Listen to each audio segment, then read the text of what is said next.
So today I thought I'll record a video about the things that you should consider before deciding to move um, from your home country to the UK. And the things I want to cover are the things that I've experienced over the last 6-7 years that I've been in the UK. And although when you look at things from far, it always seems rosy. But there are many factors that you need to consider. And so the first thing I would say that if you are a doctor or a medical student and you're thinking to come to the UK or thinking of moving to the States, definitely, go for it. And although there will be many hurdles, in the end, it will be worth it. And in the end, you will make it if you have enough faith and if you persevere. Now, in terms of, I'm not going into the details of the UK process or the USMLE process for America. I'm sure we can talk about that at a later time in a later video. But all I want to say is that whatever the process of moving, whether you want to move to any country, even Germany, I know one of my friends' brother who was a medical student in Agra and he moved to Germany. So whatever the process of moving to another country, it is long, it is difficult, and it is not as straightforward as giving a PG exam. So if you're good at taking an exam, that doesn't necessarily mean that it will be easy to come and settle in one of these countries. It's more about selecting a path and just going with it. And that's where it becomes difficult for people, I think, to decide whether they want to move to the UK, whether they want to move to America, whether they want to move to Germany, whether they want to move to Canada or Australia. And sometimes it's just a leap of faith that you have to take. Other times it's about some people, some other person that you may get inspired by. Like you could probably look at us and you could get inspired by that, and then you could apply to come to the UK. You may get inspired by one of your seniors who may have moved to the America to one of the cities in America. But whatever the path, it is a long and quite a drawn out path. Like it'll probably take you 2, 3, 4 years before you would really get into some sort of a training position, whether that's a registrar training here in the UK or whether that is like a residency position in America. But what I would say is that you have to think of it as a process of enjoyment. One of the really early quotes from my life which really made a difference to me was that happiness is not found at the end, that happiness is found along the journey. So you have to enjoy the process of moving to a new country, making the friends that you will make along the journey. You will be earning money even if you're not in a training position, and you're always striving. And one thing is universal, especially in these countries which are free countries. The governments are selected by a democratic process, is that they respect hard work, they respect people who it can show a certain degree of enthusiasm towards learning, and who are just nice people who would help out your colleagues. And anywhere in the world where there is a free society, those qualities will be respected universally. And if you can exercise those personal characteristics and show that, I think you will eventually make it. So now in terms of what are the things that you should consider, so yes, as a junior doctor, you'll probably make a lot more money here than you would make in India or Pakistan or Bangladesh, I think. You will be making around 2,000 to 3,000 pounds per month, which roughly equates to 2 to 3 lakhs in Indian rupees per month, which is reasonable and which is a good amount if you think about it from an Indian perspective, where as a house officer you probably get paid 70,000 or maybe sometimes 1 lakh. I'm not too sure now at the moment, but so you will roughly double or triple the amount. But then obviously you will pay for the quality of life, the groceries, and you will pay, for example, anywhere you live, you'll end up paying around 600, 700 pound per month in rent. You'd pay around 200 pound on groceries. Then if you have a car, then you will pay in monthly rental or monthly EMI for the car at around 200-300 pound per month.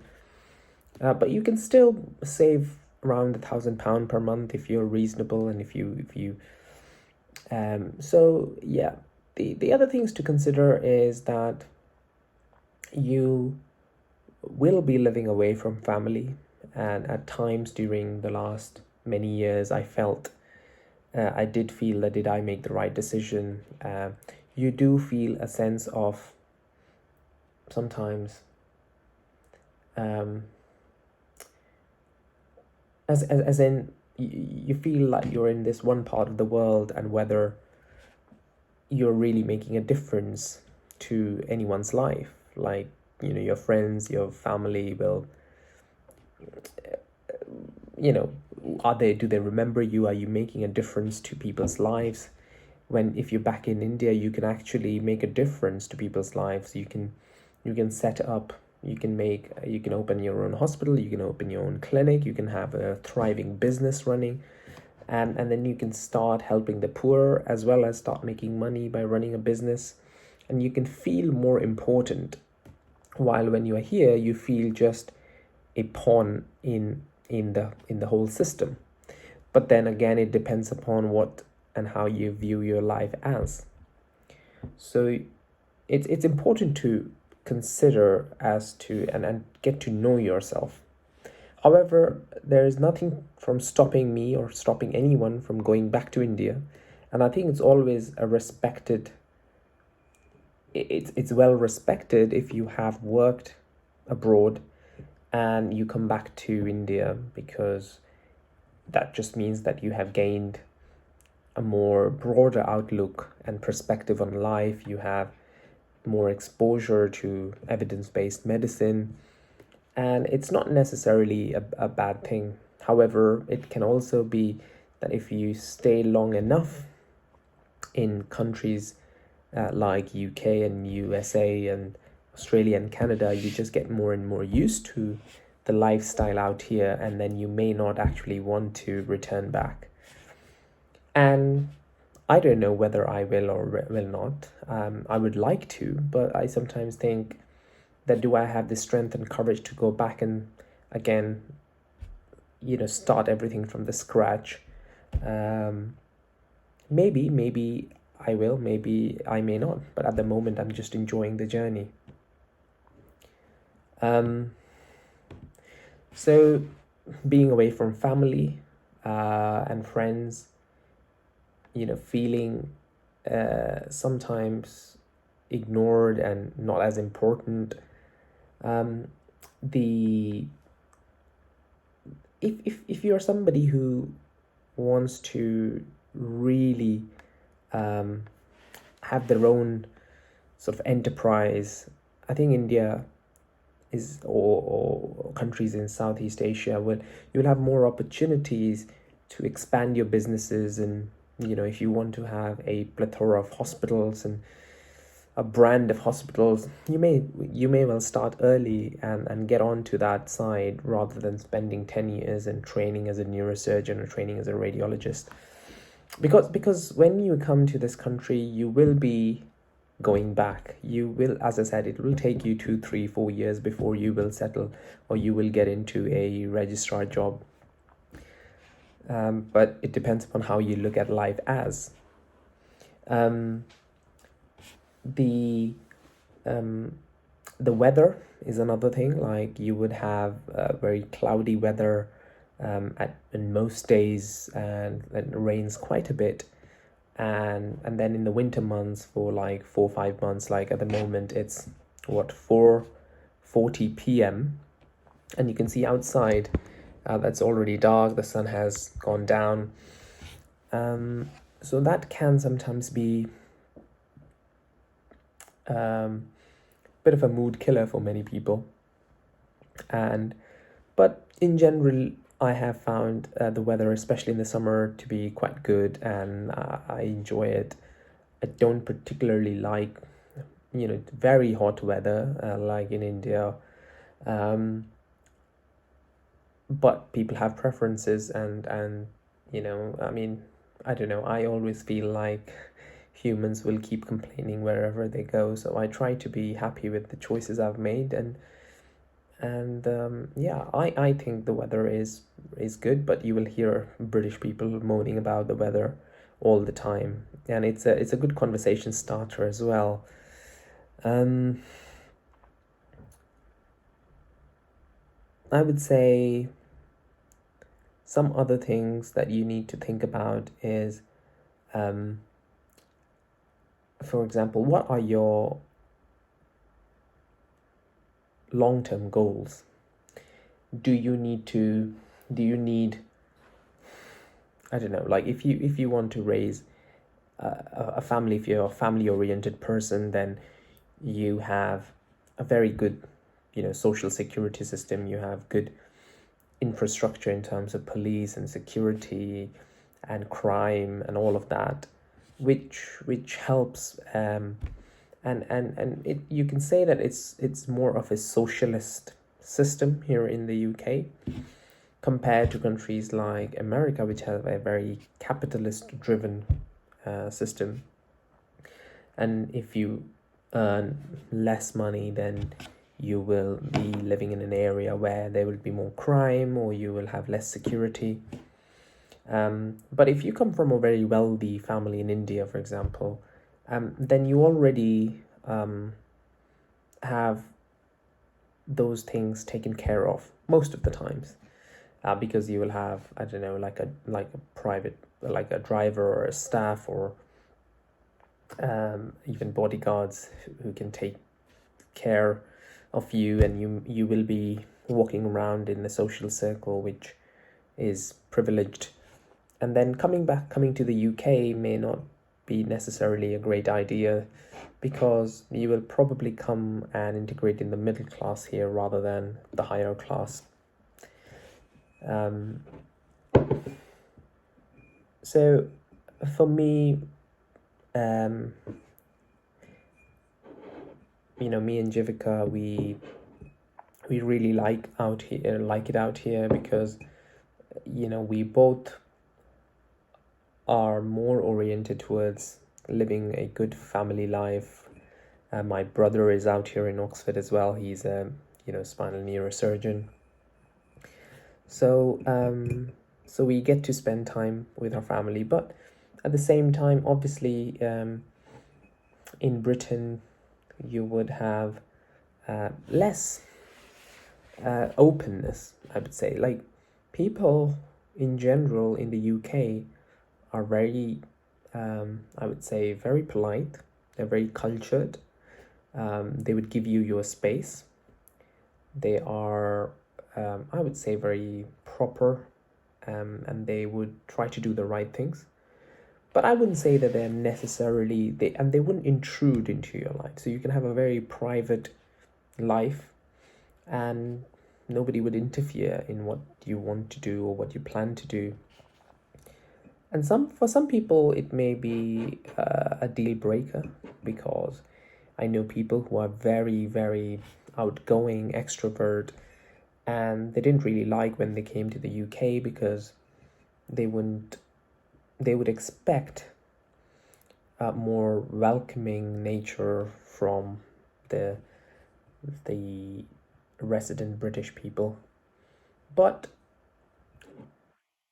I think you have to understand that people's cultures and natures and characters are different, and I have personally found them to be really helpful. And I don't know whether that's just the upbringing and maybe they are shy, but generally when I talk to them, they respond nicely. Of all the people that I've known in the world, I think they are the least racist, at least I would say, in terms of I've never felt any overt racism. I mean, you and that's not to say that racism doesn't exist, and that's a problem that exists in our world, definitely. Or what do you call a systemic racism, they may exist, but I think in general, if you can prove that you are at par with any of the British or graduates in competency or being equal, then they respect that and you would get where you want to go. And that's the thing that I really appreciate about this country, that if you are willing to make the sacrifices and if you're willing to integrate, you can go as far as you want to go and there would be no resistance. Like, look at Rishi Sunak. He's the Chancellor of Britain and he is very well educated, he speaks very nicely and he carries himself well, and that's why he is where he is. And so yeah, I don't know, but it can be inhibiting. These things can be inhibiting for many people, and if you're more outgoing, if you want to make many friends, if you want to have a multicultural friends of society, and like you're going out every day and people invite you to their homes, you may want to try America, I think, because I've been and spent time in America as well. And I would say that the culture is a bit more open, but at the same time there are other problems in America. It's essentially because America is a land of immigrants, so the way the country has developed, same as Canada, it's different because Britain has been it's the same. Like, you wouldn't expect India to be, I mean, it is quite a diverse country, India, but it is a primarily Southeast Asian people, Hindu, Muslims. And then if any British person were to go to India, they would find it difficult, I would say. But it's just about how you look at life and how, I think the universal values of, honesty, hard work, being helpful, having a sense of integrity, being humorous, being witty, having and all these are qualities that would be appreciated anywhere in the world. So yeah, these are just some of my thoughts. If you want, or if you had any other particular questions, yeah, feel free to contact me. We have an Instagram account called Kappa Diaries, and we try to post content that may be relevant to all of you. Yeah, I didn't have any notes for this video. I just sort of went ahead with what my thoughts are, and then I'll do certain other videos at other points.